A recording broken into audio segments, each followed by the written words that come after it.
Je voudrais tout d'abord saluer très respectueusement et remercier M. le Président de la République, chef suprême des armées, de l'honneur qu'il nous fait de présider ce matin la cérémonie d'inauguration de l'école de la Marine nationale. C'est pour moi un grand honneur et un immense plaisir de vous souhaiter à tous, au nom des officiers mariniers, quartiers-maîtres et matelots de la Marine nationale sénégalaise, la chaleureuse bienvenue au camp général Mountaga Diallo de Bel-Air. Le 11 juin 2020, voilà presque 2 ans, se tenait ici la cérémonie de pose de la première pierre de l'école de la Marine. 6 mois après que la décision de création fut actée par le décret 2019-2097 du 16 décembre 2019.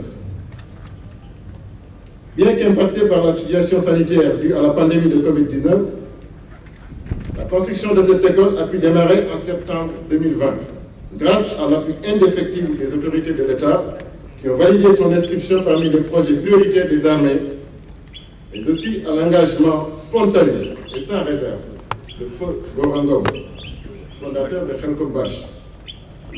Nous lui exprimons ici encore toute notre reconnaissance de son esprit patriotique et prions Dieu de lui réserver une place de choix au paradis.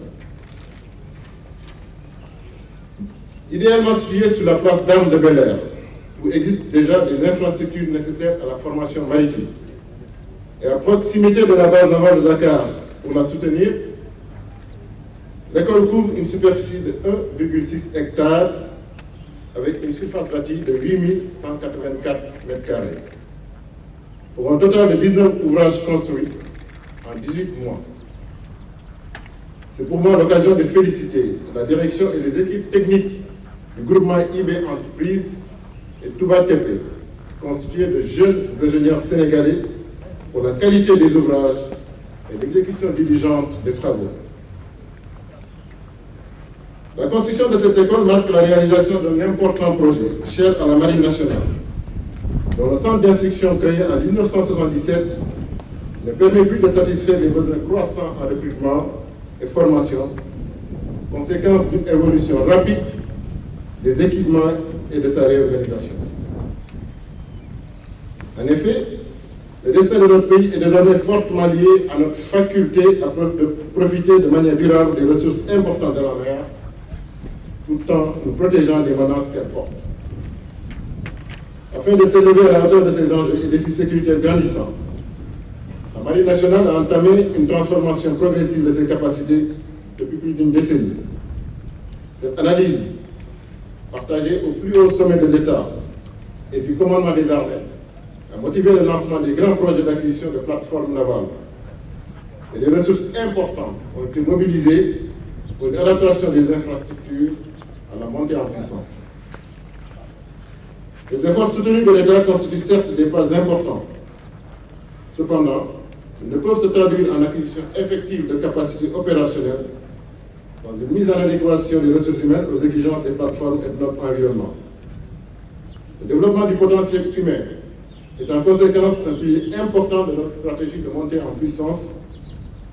Il s'appuiera largement sur l'école de la Marine, qui a déjà accueilli en janvier 2022 ses premières promotions d'élèves maestranciers, forte de 47 élèves sous-officiers, et d'élèves quartiers-maîtres, forte de 97 militaires du rang.